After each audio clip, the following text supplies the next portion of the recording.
안녕하세요. 저는 사기 결혼 당한 후 독신주의로 마음을 다잡고 사는 50대 여성입니다. 그래도 나름 나이 50대까지 살아오면서 착실하고 남 부끄러운 짓 안 하고 살았다고 생각했어요. 부모님이 돌아가셨을 때 말고는 제 인생에 고비라고는 없었습니다. 그저 이대로만 살다가 편하게 눈 감을 수 있다면 그야말로 금상첨화를 누리다 가는 거라고 여겼어요. 이전 시대가 더 힘들었네, 요즘 시대가 더 고난하네, 그런 불필요한 논쟁이 무슨 소용인가 싶어요. 사실상 다 맞는 말이거든요. 안 힘든 세상은 그 어떤 때에도 없었습니다. 그래서 제가 무난하고 순탄하게 살아온 것이 금상첨화라고 얘기를 한 거예요. 돈 많다고, 직업 좋다고, 마냥 좋은 일만 팡팡 터지리라 생각지 않거든요. 그런데 제가 하필 늦은 나이에 돌부리에 걸려 넘어지고 말았지 뭡니까. 어디 가서 때 나이에 사기당했다고 하면 솔직히 쪽팔립니다. 심지어 결혼 사기를 당했잖아요. 그 일이 있고 저 아무한테도 얘기를 한 적이 없어요. 그냥 왜 갈라섰냐고 물어보는 사람이 있으면 일일이 말하기도 피곤하고 민망해서 그저 성격 차이라고만 해버립니다. 그래서 저 처음으로 여기다가 제 이야기를 써봐요. 용기 내서 말씀드리는 건데 부디 이 사연이 끝날 때쯤엔 제 마음도 편해졌으면 좋겠네요. 결혼을 하기 전까지는 그동안 제 인생에 결혼이란 삶이 없을 거라고 생각했어요. 그런데 다 늦은 제 나이에 한 줄기 빛처럼 찾아온 남자가 있었고 그 사람 덕분에 저는 처음으로 웨딩드레스를 입어봤습니다. 비록 결혼이 늦었지만 그래도 노후는 사랑하는 사람과 해보지 못한 추억을 쌓으면서 단란하게 살 수 있겠구나 기대를 많이 했었어요. 그렇게 인생 최대의 행복을 누릴 생각에 기분이 들떠있던 제가 결혼하고 난 후 바로 한 달 만에 이혼을 하게 될 줄 누가 알았겠습니까? 저는 조선소 주변에서 작은 호프집을 하던 사장입니다. 조선소 사람들이 퇴근하고 자주 찾는 가게라 매출이 잘 유지되는 편이었어요. 그곳이 오지랑 다름없는 곳이라서 젊은 사람들은 그저 집 일만 강제로 할 수밖에 없는 위치에 있었죠. 그렇다 보니 제 호프집은 저녁 시간에 많이 붐볐습니다. 거기서 남편을 만나 제 인생에 없을 줄 알았던 연애를 하게 된 거예요. 놀랍겠지만 저는 30대 연애를 마지막으로 10년 넘게나 남자를 못 만나봤습니다. 그래서 남편을 만나 차곡차곡 쌓아가는 설렘이 너무 오랜만이었고 그 때문에 더 눈이 멀어버렸던 것 같아요. 제 기준에선 그래요. 콩깍지가 제대로 쓸 수밖에 없었죠. 저도 또한 그 오지 같은 곳에 친구 한 명 없었고 일하는 것 아니면 집에서 혼자 적적하게 보냈으니까 애인의 존재는 제게 삶의 원동력을 주었어요. 그래도 그동안 어디 돈 쓸 곳이 없어서 모으기만 했던 돈이 제법 많더라고요. 목돈 묵혀둔 통장이 몇 개 됩니다. 어쨌든 제 남편은 저보다 연하예요. 저는 50대인데 남편은 40대인 정정한 사람이었죠. 처음엔 그런 사람이 같은 또래를 만나지 않고 왜 나한테 관심을 보였을까 궁금하긴 했어요. 그런데 남편이 알아서 말해주길 제가 50대로 안 보인다고도 했고 또 자기는 마음이 잘 통하기만 하면 여자 나이는 전혀 신경 안 쓰인다고 하더라고요. 제가 여자라는 걸 오랜만에 느끼게 해준 남편의 달콤한 멘트가 제 하루를 통째로 뒤흔들었어요. 남편이랑은 주로 제 호프집에서 데이트를 했습니다. 마땅히 갈 곳도 없고 호프집에서 맥주 한 잔씩 하면서 서로에 대해 묻고 답하는 시간을 갖는 것만으로도 즐거웠어요. 젊은 사람들끼리는 서로의 애정도라든지 과거라든지 하는 일이나 관심사 같은 걸 묻곤 한다는데 저희는 그런 시절 다 넘겨온 어른이잖아요.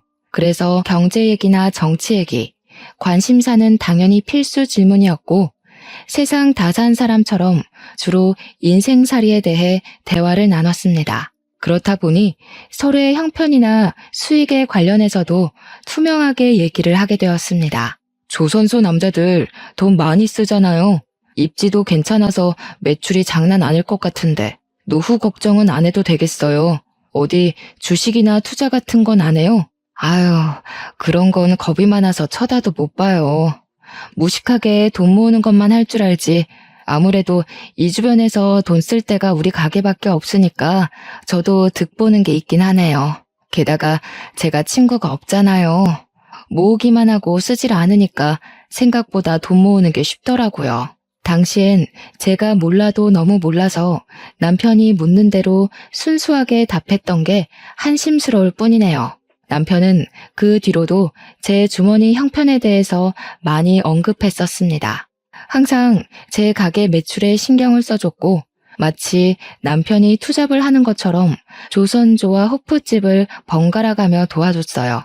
그러면서도 다소 허술한 제 경제관념까지 친히 주의를 주면서 여자 혼자 돈 많이 쥐고 있으면 무슨 일 날지 모른다고 늘 정신 바짝 차리며 살게 해주었습니다. 남편을 만나기 전까지는 솔직히 제가 가게 계산대를 허술하게 관리하긴 했거든요. 직원 안 쓰고 저 혼자 일을 하는 호프집이었다 보니 계산대를 비우고 여기저기 쏘다니는 경우가 많았어요. 그럼에도 돈 한 사고 한 번 안 나서 제가 더 마음 놓고 계산대를 내버려 두었습니다. 그런데 남편의 경고를 듣다 보니 그게 꽤 일리가 있었고 어쩌면 점주 입장에선 당연히 신경 써야 되는 부분이잖아요. 그동안 제가 사장으로서 잘해왔다기보단 늘 운이 따랐었기 때문에 범죄 사고 없이 끌고 왔다는 생각이 들었어요. 그래서 남편이 조언을 해준 뒤부터는 돈통을 정말 열심히 관리했고 웬만하면 계산대를 비우지 않았습니다. 비우더라도 계산대로 항상 신경을 두고서 일을 했어요. 그러면 남편이 퇴근하고 호프집으로 출근하면서 항상 잘했다고 칭찬을 해줍니다. 때인 분들은 아실 거예요. 나이를 그렇게까지 먹으면서 사실 누구한테 칭찬을 해본 적은 있어도 칭찬을 받는 건 까마득하게 오래되었을 나이잖아요. 저도 마찬가지였습니다. 남편이 저더러 허투루 안 살고 돈 착실하게 모은 게 멋있다고 칭찬을 해줄 때도 많은 도파민이 분출되었어요. 노후 준비 다 되어 있고 자기 일 열심히 하고 예쁘기까지 한 여잔데 도대체 왜 여태 솔로였을까? 아무래도 나랑 만나라고 하늘이 점지해줬나 봐요. 저더러 선희 씨 남은 세월 든든하게 지켜주라고 선희 씨를 혼자 둔 것 같은데요. 그땐 정말 남편이 오로지 제 걱정뿐이라 생각하고만 있었습니다. 또 이건 이제야 말씀드리는 건데 남편한테는 이혼 경력이 있어요. 전처가 바람을 피우는 바람에 소송에서 갈라서게 되었다고 했습니다. 그런 상처를 가지고 있는 사람이라 그런지 한 번씩 저보고 전처랑 너무 다른 사람이라서 좋다고도 하더군요. 제 나이면 솔직히 초혼인 남자 만나기 힘들지 않습니까? 남편이 한 번 갔다 온 사람이라고 해서 그게 제 마음에 걸림돌이가 되지는 않았어요. 그때만 해도 제가 남편한테 너무 빠져 있었고 저를 정신 차리게 해줄 가족이라든지 친구라든지 아무것도 없는 상태였거든요. 친오빠가 하나 있긴 한데 다른 지역에 살다 보니까 솔직히 명절에 얼굴 보는 것도 힘들어요. 벌써 안 보고 산 지가 한 3년은 되었습니다. 가끔 오빠가 문자로 안부 남겨주는데 가족끼리의 소통이 끝이에요. 그래서 남편이 제게 정식으로 청혼을 해주었을 때 저는 그렇게 생각했어요. 제게 친구가 생겼다고. 함께 인생을 즐길 수 있는 가족이 나타났다고 말이죠.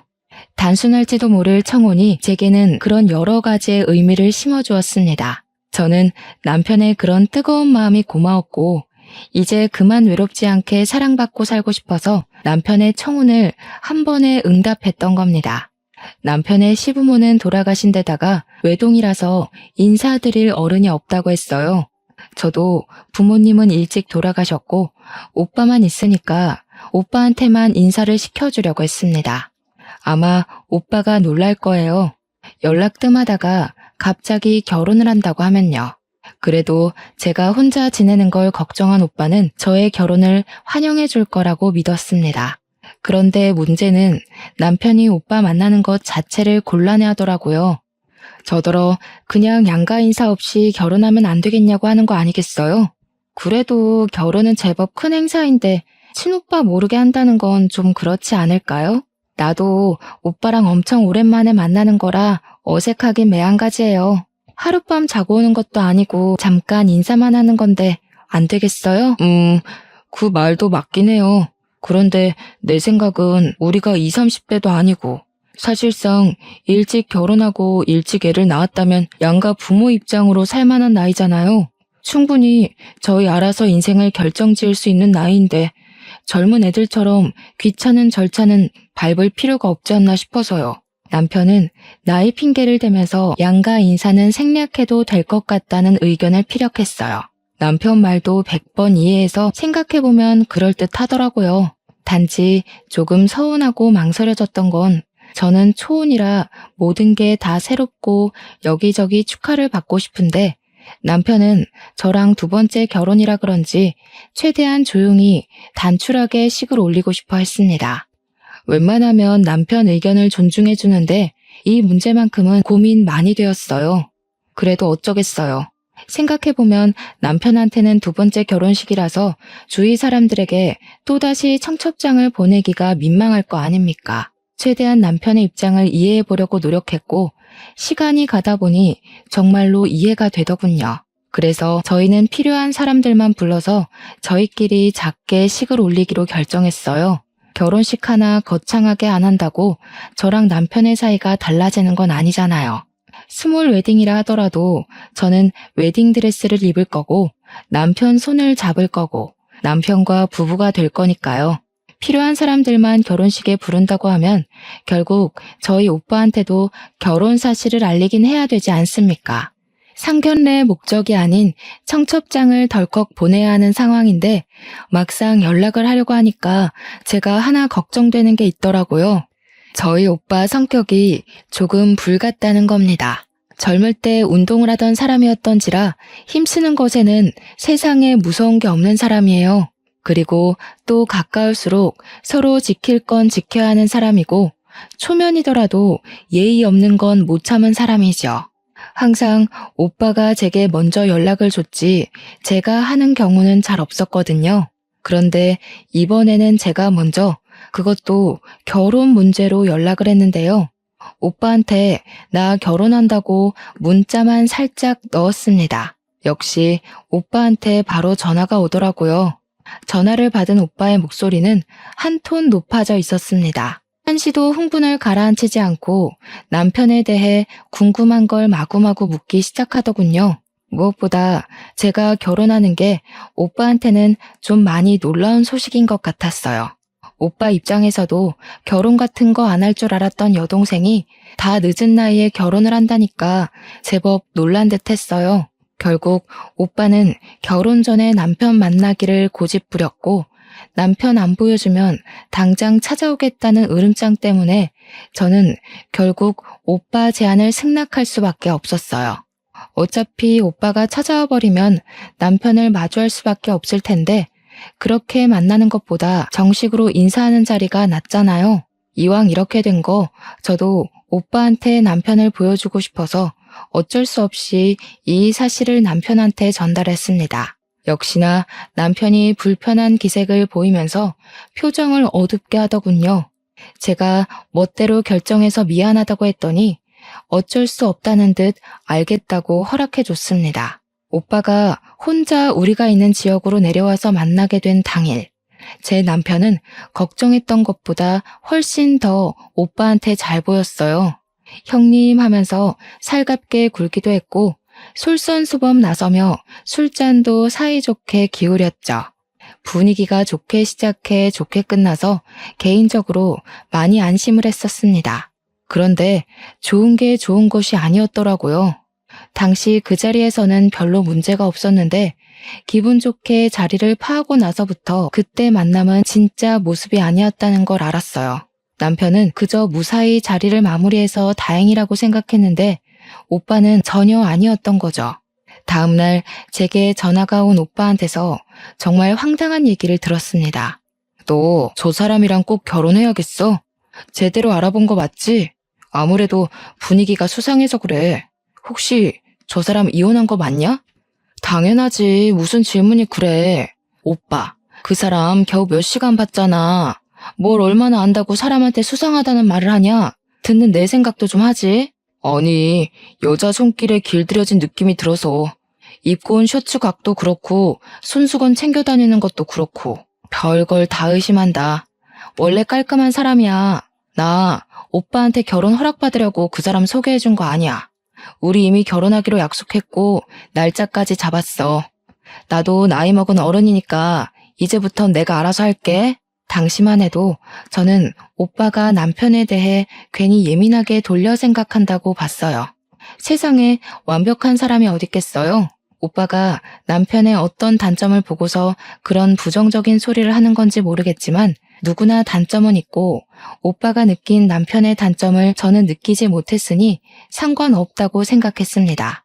설령 남편에게 정말 단점이 있더라도 제게는 그게 단점이 아닐 수 있는 거잖아요.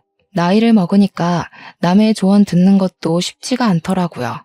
제 인생 제가 책임질 수 있다고 생각했고 제 마음대로 해도 될 만한 나이라고 자만했던 게 아직도 후회스럽습니다. 그렇게 저랑 남편이 결혼식 날짜까지 향해 가는데 아무런 문제가 없었어요. 제가 결혼이 정말로 하고 싶었기 때문에 주위에서 주는 징조들을 눈 닫고 귀 닫고 그냥 모른 채 한 것도 있었을 겁니다. 그리고 드디어 다가온 결혼식 전날 밤. 한참 설레서 잠자리에 들기 직전까지 얼굴을 가꾸고 있었는데요. 오빠한테서 또 전화가 오는 거 아니겠습니까? 어딘가 모르게 받기가 꺼려졌지만 내일 친오빠도 하객으로 와야 하기 때문에 일단 전화를 받았어요. 그런데 오빠가 갑자기 올케언이 바꿔준다고 하면서 전화를 돌리는 거 아니겠습니까? 아가씨, 그 남자 혼전 순결에다 10시까지 통금 지킨다면서요. 혹시 그 남자 집에는 가봤어요? 신발장이나 욕실 같은 데도 확인했고요. 집에는 안 가봤죠. 조선소에서는 우리 집이 더 가깝고 우리 집에서 만나면 되니까요. 그리고 워낙 철저하고 계획을 잘 지키는 사람이라서 11시 취침 시간을 꼭 지키는 사람이거든요. 그런 사생활도 존중 안 해주고 어떻게 결혼하겠어요? 저 51살이에요, 언니. 아이고, 이를 어째. 당연히 남자 집을 가봤어야죠. 그분이 이혼까지 했다면서요. 보통 그러면 전처가 드나드는 흔적이 남아있을 수도 있어요. 내일 당장 결혼하는 사람한테 이런 소리 하기 미안한데 이혼남은 사전조사를 꼼꼼하게 해야 돼요. 저 지금 기분 나쁘려고 하거든요.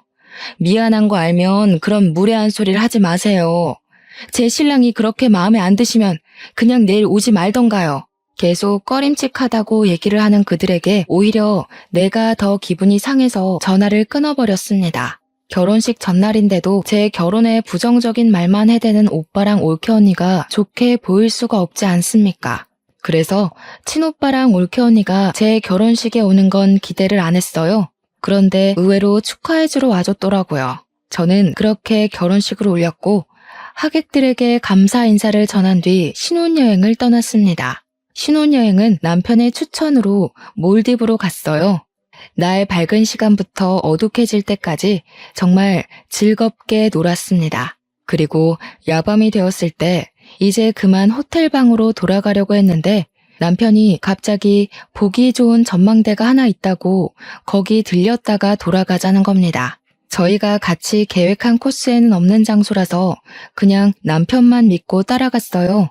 남편이 향하는 곳은 인적이 정말로 드문 곳이었습니다. 남편 말로는 그곳이 전망대로 유명한 곳이었는데 사고가 나서 장기적으로 문을 닫고 있다가 폐쇄가 된 곳이라고 했어요. 그래서 그런지 가로등도 설치가 안 되어 있더라고요.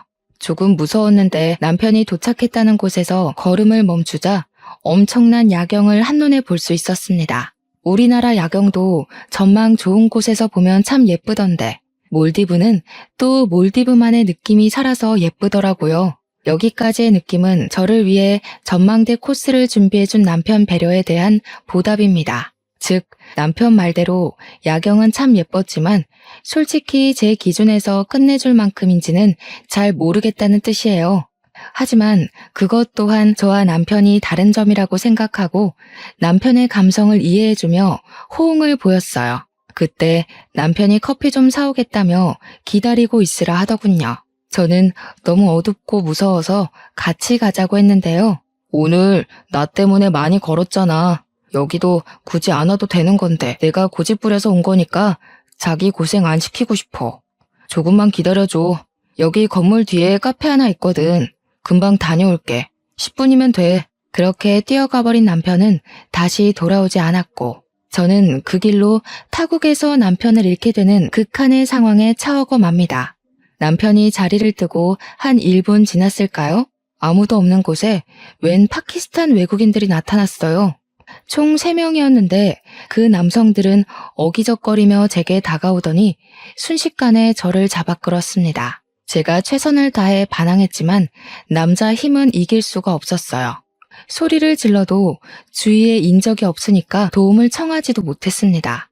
곧 돌아오겠다던 남편을 부르며 비명을 질렀지만 남편은 전혀 나타날 기미가 안 보였고 저는 그 상태로 미리 대기된 차량으로 끌려갔어요. 속수무책으로 끌려가더라도 사람이 본능적으로 목숨에 위협이 생기면 말도 안 되는 힘이 나오지 않습니까? 그 순간 제가 그랬던 것 같아요. 친오빠가 그런 말을 한 적이 있어요. 호랑이 굴에 들어가도 정신만 차리면 살 수 있다고요. 그 위험한 상황에서 생각나는 건 우리 친오빠밖에 없었습니다. 오빠 말대로 정신을 차리고 보니 도망칠 수 있을 만큼 수두룩한 허점들이 보였어요. 아마 제가 여자라서 대강대강 잡고 있어도 괜찮다고 생각했나 봅니다. 그래서 저는 어릴 적 오빠한테 배웠던 호신술로 그들을 제압해보려고 했지만 그런 상황에서 호신술 같은 게 어디 바로바로 생각이 났겠습니까?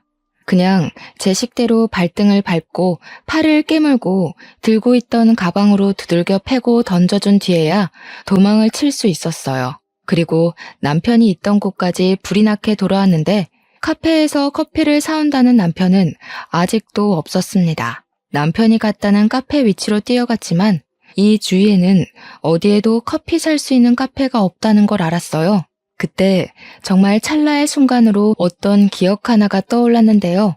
호프집에서 조선소 직원들이 술에 취해 대화하는 걸 어쩔 수 없이 들은 적이 있었습니다. 내용이 동남아로 여자 팔아넘기는 브로커 역할을 하면 큰 돈을 한꺼번에 만질 수 있다면서 조선소 일하기 피곤한데 어디 여자 하나 잡아서 갖다 팔아버릴까 하는 소리들이었어요. 그날 하필 테이블도 거기밖에 없어서 좀 겁나더라고요.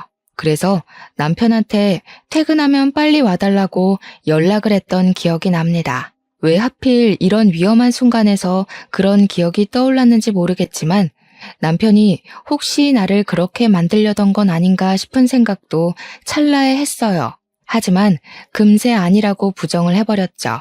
남편과 함께 만들어온 추억들을 생각하면 절대 거짓일 수 없을 만큼 서로 행복했고 진심이었거든요. 일단 저는 그곳에서 벗어나기 위해 뛰고 또 뛰었습니다. 올 때는 남편이랑 같이 있어서 분위기 있고 좋던 거리가 순식간에 공포로 뒤덮인 순간이었어요. 학교 다닐 때 체력 검사 시간에 뛰어본 것 말고는 달린 기억이 없던 저는 죽을 듯이 뛰어서 그 외국인으로부터 벗어날 수 있었고 드디어 인적 보이는 곳에 가 전화를 걸 수 있었습니다. 그런데 남편 전화번호가 갑자기 생각 안 나더라고요. 그래서 오빠한테 전화를 걸었어요. 오빠는 제가 미운 말을 해도 하나밖에 없는 가족이라고 항상 저를 걱정하고 챙겨주는 사람이에요. 역시나 제 전화라면 컬러링도 안 가서 신호음이 끊기게 해주었죠. 제가 남편을 잃어버렸다고 좀 전까지 있었던 상황을 설명했더니 오빠가 바로 언성을 높였습니다. 어쩐지 그 새끼 수상하다 했어. 분명 그 새끼가 꾸민 짓일 거야. 진작에 사고 날 거라고 생각은 했는데 미치지 않고서야 이런 식으로 일을 벌인다고? 그 새끼 잡히면 내가 아주 그냥 일단 지금 바로 출발할 테니까 가까운 경찰서 가 있어.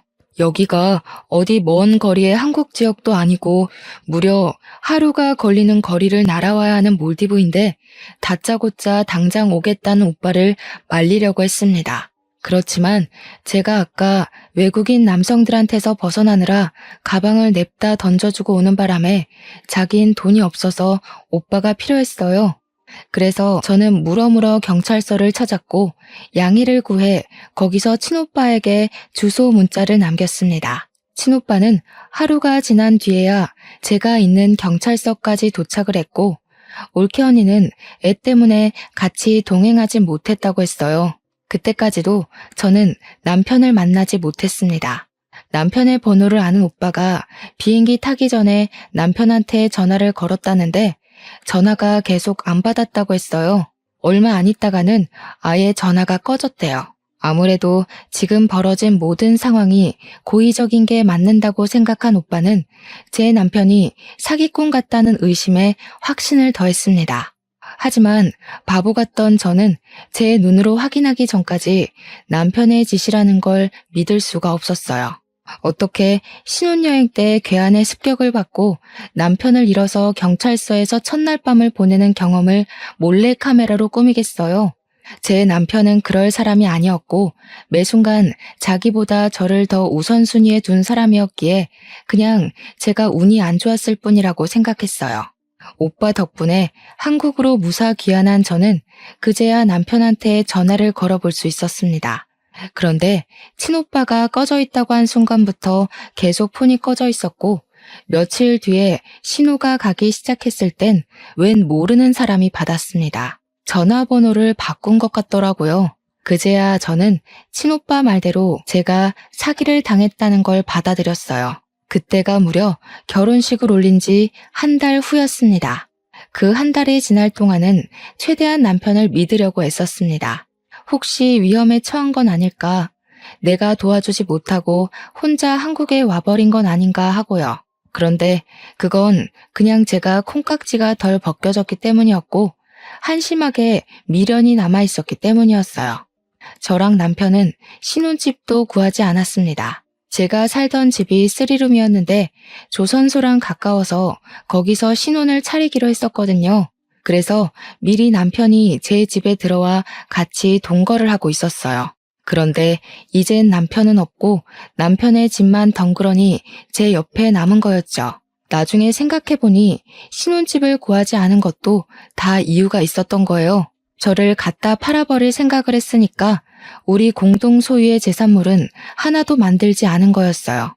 사기를 당했다니. 뒤늦게 닥쳐온 상실감과 배신감이 치밀어 올라 남편의 짐을 미친 듯이 잡아 던져버렸습니다. 옷을 발기발기 찢고 밟고 미친 사람처럼 소리를 지르기도 하다가 결국 눈물을 터뜨렸어요. 그 순간 제 무릎이 닿는 곳 밑으로 몰디브 여행 팸플릿이 깔려있는 게 보이더라고요. 제게는 악몽이 되어버린 몰디브를 생각하니 다시 화가 치밀어 올라서 그걸 찢어버리려고 했습니다. 그런데 팸플릿 사이에 다른 종이가 하나 끼워져 있더라고요. 그걸 자세히 봤더니 세상에나 거기서 제가 본 게 뭔 줄 아십니까? 제가 알고 있는 정보와는 다른 몰디브의 호텔 주소와 사진, 관광 명소, 몰디브에서 한국까지 왕복 시간 등이 남편 필기체로 정리가 된 종이었습니다. 여기서 제가 충격받았던 요점은 제가 알고 있는 정보와 다르다는 거예요.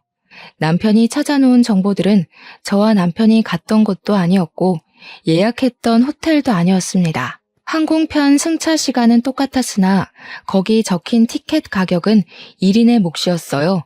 이때만 해도 남편이 제게 얼마나 더한 밑바닥을 보여주게 될지는 감히 상상도 못했어요. 그 사이 실종 신고해놨던 경찰한테서 연락이 와 더는 다른 생각을 못했던 것도 있었습니다. 저는 오빠한테 따로 연락을 해서 당장 경찰서를 찾았습니다. 일단 남편이 한국에서 발견되었다는 것은 제게 큰 배신을 일으켰고 남편을 오랜만에 다시 보게 된다는 생각은 저를 두렵게 만들었습니다. 이런저런 생각들이 상충해서 그냥 너무 복잡한 심경이었어요. 그렇게 경찰서에 도착했더니 정말로 익숙한 뒤태가 저를 기다리고 있더라고요. 한 달 만에 본 남편은 저의 바람과 다르게 너무 멀끔하고 멀쩡한 차림새로 있었습니다. 오빠는 남편을 보자마자 멱살을 잡았고 밑도 끝도 없이 주먹을 날려버렸습니다. 오빠가 나이 들었다고 해도 여전히 파워가 장난 아니라서 진정으로 주먹을 맞는다면 이빨이 나갈 수도 있거든요. 저와 경찰서 사람들은 흥분한 오빠를 겨우겨우 말렸습니다. 하지만 오빠는 여전히 남편의 멱살을 잡고 있었죠. 이 사기꾼 새끼야, 나이 처먹고 할 짓이 그렇게 없었냐? 감히 내 착한 동생을 건드려? 내 눈에 걸린 이상 넌 이제 죽은 목숨이야. 오늘 이 자리에서 제사 치를 줄 알아. 오빠가 맹수처럼 으르렁거리는 걸 경찰 3명 급하게 와서 다시 붙들었습니다. 우리 오빠가 체격이 좀 좋은데다가 저랑은 6살 차이가 나는데요. 부모님이 일찍 죽고 저를 자식처럼 키웠기에 저를 건드는 사람들한테는 더 물불 안 가렸어요. 오빠가 한번 화나면 스스로 화가 풀릴 때까지 아무도 말릴 수가 없지만 이제는 말리고 싶지도 않았습니다. 그건 그렇고 저도 남편한테 가서 대체 이게 어떻게 된 거냐고 소리를 빽 질렀어요. 사기꾼 놈이 뭐라고 짓거리나 들어보고 싶었습니다. 한 달 만에 나타난 사람이 때깔 한번 좋다? 몰디브에 나 갖다 팔고 돈 받을 계획이었어? 처음부터 그럴 목적으로 나한테 접근했던 거냐? 내가 그때 얼마나 무서웠는지 알아? 나 죽을 뻔했다고. 진짜로 당신이 다 꾸민 짓인 거야? 당신 사기꾼이었어? 대체 왜? 남편은 그저 묵묵부답으로 일관하며 이 상황이 짜증난다는 표정만 하고 있었습니다. 제가 알던 다정한 남편과는 분위기부터가 완전히 달라서 저는 이미 거기서부터 충격을 먹어버렸어요. 남편이 입을 열고 변명이라도 할 때까지 계속 원망하면서 멱살을 잡고 똑바로 말해보라며 소리를 쳤습니다. 그런데 제가 따져야 될 건 당장 그 문제가 아니더라고요. 남편의 옷이 구겨질 만큼 멱살에 힘을 주고 있는데 그 순간 저를 밀쳐내며 제 남편 앞을 가로막는 여자가 있었습니다. 처음 보는 그 여자가 하는 말 때문에 제 일은 단순 사기 결혼으로만 끝낼 수 없단 걸 알았어요. 내 남편한테 뭐 하는 짓이야? 다 늙은 아줌마가 더럽게 힘만 세가지고 이러다 상처나면 다 상해죄로 신고해버릴 줄 알아? 남편이라뇨? 이게 무슨 소린가 싶어서 할 말을 잃고 있었는데 알고 보니 기가 막히게도 이 여자가 남편의 전처라는 거 아니겠습니까? 전처가 있다는 사실은 이미 알고 있었어요. 남편이 이혼 경력이 있다고 솔직하게 말해주었으니까요. 그런데 제가 궁금한 건 이미 갈라선 전처가 왜 갑자기 나타났고 왜 우리 일에 나서서 이러고 있냐는 거예요. 또 경찰서까진 어떻게 찾아왔는지도 궁금했습니다. 어처구니가 없어서 저는 전처를 더 자극했고 그러니 제가 궁금했던 걸 쉽게 알 수 있었어요. 그러니까 이 미친 사기꾼이 전처랑 위장 이혼을 한 거더라고요. 전처가 바람을 피워서 갈라섰다는 남편의 말은 거짓말이었다는 겁니다. 둘이 위장 이혼을 한 이유가 신도시 아파트 당첨 확률을 높이기 위해서였다고 해요. 무주택 자격을 맞추기 위해 위장 이혼이란 방법을 택했고 전처가 청약 당첨이 되길 기다리는 동안 남편이란 새끼는 바깥을 나돌며 돈이 되는 다른 수단을 찾고 다녔던 겁니다. 그러면서 조선소를 전전하던 중에 저를 발견했고 조선소에 취직해 제게 접근을 했다네요. 처음에는 저를 어디다 팔 생각은 못했대요. 그냥 제 돈을 훔칠 생각이었다고만 했습니다. 그런데 제가 지난번 브로커 얘기를 하는 테이블 때문에 무서우니까 남편한테 퇴근하면 바로 오라고 한 적 있었다고 했잖아요. 그 얘기를 듣고 저를 팔 생각을 했다는 거 아니겠습니까? 그래서 남편이 저랑 혼인신고는 안 하고 결혼식만 올렸던 거고 일부러 사람도 초청 안 했고 다음날 해외에다 돈 받고 팔아버린 거래요. 이렇게까지 자세히 들을 수 있었던 건 전처의 행동을 수상쩍게 생각한 형사가 그 자리에서 바로 조사를 들어갔기 때문이었습니다. 그래서 저를 팔아 받은 돈이 얼마냐 했더니 3천만 원이래요. 그런데 제가 도망을 치는 바람에 남편은 졸지에 돈만 떼먹은 도둑놈이 되어서 한국 귀환하자마자 도망자 신세로 돌아다녔다 했습니다. 사채한테 쫓기는 사람은 봤어도 외국인 집단에게 쫓기는 사람은 또 처음 봤네요. 아주 이 부부 사기꾼들한테 콩밥을 처먹일 수 있다면 무슨 짓을 다 하겠다고 경찰에게 부탁을 했습니다. 제발 CR도 빼먹지 말고 다 밝혀내달라고 했죠. 그런데 말입니다. 경찰한테 조사받은 그들을 지켜보면서 뭐 하나 의아한 점이 있더라고요. 몰디브를 간 건 저와 남편인데 경찰이 남편뿐만 아니라 전처까지도 몰디브에 있었던 알리바이를 묻더라고요.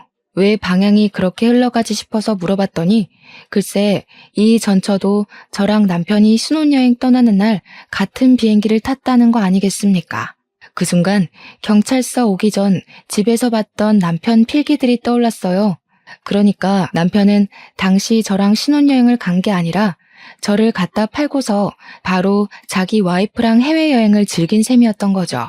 남편이 단 한순간도 저를 사랑한 적이 없었다고 해도 사기를 친 걸로 모자라 저를 기만했다고 생각하니까 이거 그냥 앉아있을 수 없겠더라고요.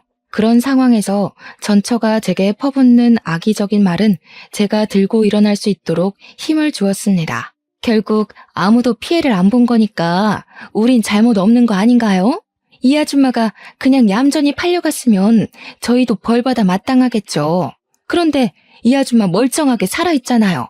늙어서 비싸지도 않는 거 겨우 사람들 설득해서 보냈더니 도대체 어떻게 빠져나온 건진 모르겠지만 전처는 멍청하게도 경찰서가 어떤 곳인지 잘 모르는 듯 합니다. 그렇지 않고서야 정말로 자기 남편을 위한다면 그렇게 자기 죄를 알아서 자백하고 있을 순 없겠죠. 남편이 뒤늦게 전처의 입을 막는 바람에 전처도 뭐가 잘못된 건가 싶어 눈치를 보더라고요. 저는 그렇게 주위 눈치를 보는 전처의 머리채를 잡고 반대 손으로 따귀를 날렸습니다. 너희들 수준 떨어지는 짓은 우리나라 법이 알아서 처리해 줄 거니까 상관없는데 나보다 더 자글자글한 년한테 아줌마 소리 듣는 건 좀 거슬려서 말이야. 민증 안 보여줬으면 언니라고 부를 뻔했어요. 혹시 애를 낳아서 이렇게 폭삭 사가버렸나? 아, 애 없죠?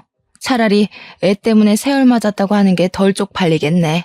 오빠는 행패를 너무 심하게 부려서 경찰서 밖으로 쫓겨났는데 그 상황에서 저 혼자 그들을 대응하고 있느라 솔직히 좀 겁나는 것도 있었습니다. 그럼에도 이 연놈들을 망가뜨리고 싶다는 일념 하나로 버티고 있었어요. 제가 전처의 뺨을 날려버리니까 저를 쳐다도 안 보던 남편이 눈에 쌍심지를 켜고 제게 소리를 쳤습니다. 이 여자가 감히 누굴 때려? 미쳤어? 늙으려면 곱게 늙을 것이지 개념이 없냐? 그렇게 억울하고 분하면 내가 던진 미끼에 걸리지를 말았어야지. 당신이 무능해서 속아 넘어간 걸 이제 와서 누구한테 화풀이야? 아, 이제 들으니까 확실히 단념하게 되더라고요. 저는 남편한테 그저 갖다 팔아야 되는 물건뿐이었던 거예요. 더 참지 못한 저는 남편을 차버렸어요. 우리 오빠가 체격이 좋다고 했잖아요. 왕년에 레슬링 선수로 뛰었고 한때 관장도 했던 사람입니다. 제가 한창 젊을 때는 오빠한테 한 번씩 운동을 배웠는데요. 그때만큼은 아니지만 젊을 때 미리 몸을 만들어놔서 아줌마 나이가 되었어도 운동신경 하나는 좋았습니다.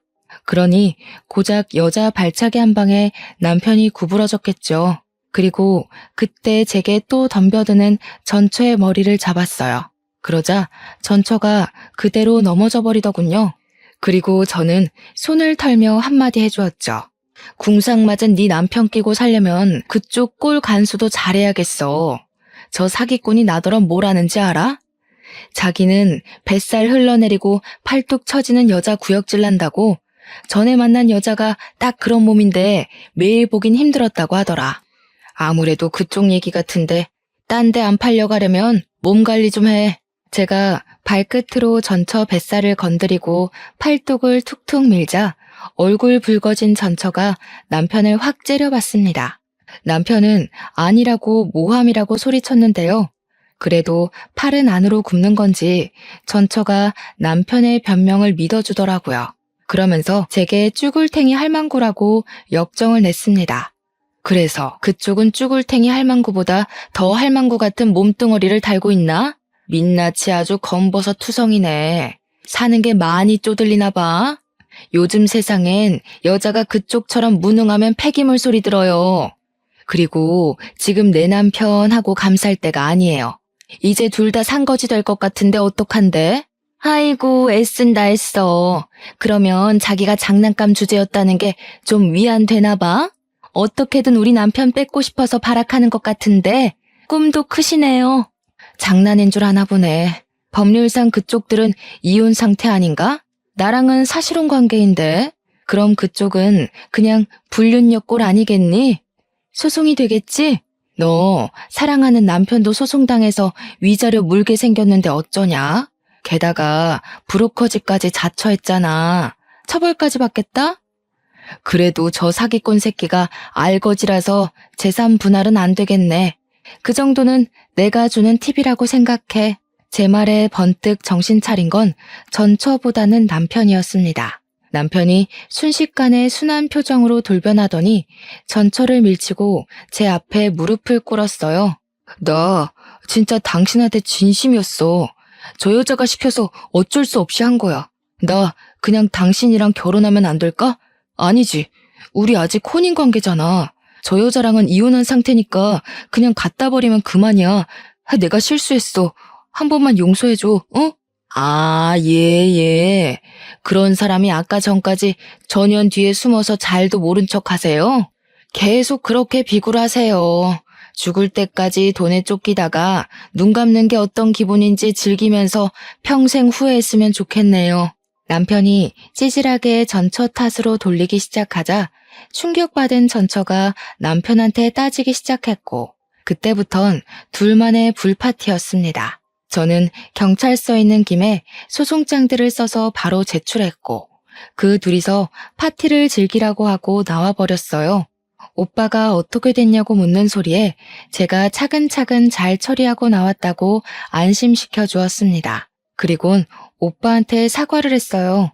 남자의 눈이 멀어서 가족의 조언을 무시했던 건 명백히 제 잘못이고 제가 못났던 부분인 걸 인정하니까요. 오빠는 그저 괜찮다고만 해주었습니다. 그리고 저더러 조선소 주변은 위험하니까 이제 그만 서울로 오라고 하더군요. 그래서 현재는 서울 부동산을 알아보고 있는 중이에요. 호프집 말고 다른 가게를 해볼까 싶거든요. 저희 올케 언니가 희한하게 칼국수를 기가 막히게 잘해요. 올케 언니 만날 때마다 얻어먹고 오는데 아무래도 장사 마인드 때문인지 이걸로 돈을 벌어보고 싶더라고요. 올케 언니한테 물어보니까 다행히 언니가 긍정적인 답변을 주었습니다. 이번 일로 인해서 오빠 식구들을 오랜만에 보게 되었는데 살다 보니 정말 가족이 최고더라고요.